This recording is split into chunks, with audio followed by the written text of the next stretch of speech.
Bonjour à tous, bienvenue sur kiteplus.fr. Aujourd'hui je vais vous présenter les spécificités des Cabrina 2014. Qu'est-ce qu'elles ont le plus que les autres marques? Pourquoi nous on les aime? Pourquoi on les adore surtout?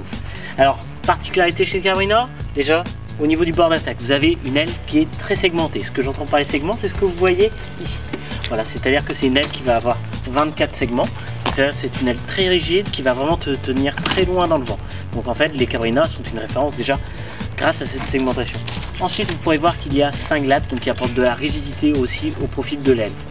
Évidemment, Cabrina a toujours la volonté de faire des ailes très bien construites avec des renforts, vous pouvez voir, sur tous les endroits un peu sensibles. Avec, comme l'année passée, le gonflage sprint, voilà, qui permet de gonfler très rapidement son aile en toute sécurité.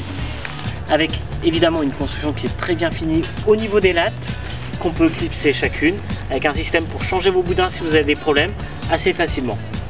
Autre point clé chez Cabrina, c'est le SPI, le 2DR Double Ripstop, qu'on vous présentera plus en détail sur une prochaine vidéo. Évidemment, Cabrina a toujours la volonté de faire des ailes qu'on peut vraiment régler à nos souhaits, c'est-à-dire avec de nombreux réglages au niveau des arrières. On vous les a présentés dans une autre vidéo, vous aurez juste à cliquer sur cette vidéo pour voir comment régler votre aile, comment elle sera le mieux réglée et comment elle sera idéale. Ensuite, Cabrina, toujours dans sa volonté d'être accessible au plus grand nombre, mais évidemment elle écoute vachement le feedback de ce qu'on peut leur dire, etc. Ils ont voulu faire des ailes beaucoup plus maniables et plus réactives. Évidemment, il y a la barre Overdrive One X qui fait qu'on a une barre qui s'adapte aux ailes évidemment, avec une réactivité un peu mieux, une sensation de barre un peu meilleure. Et on a aussi les bridages que vous pouvez voir ici.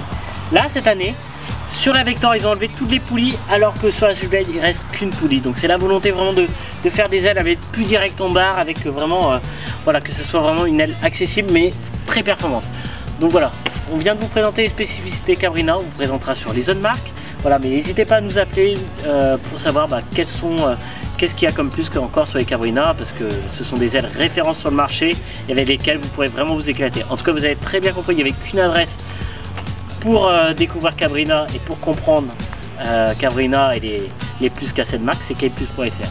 A très bientôt sur kiteplus.fr.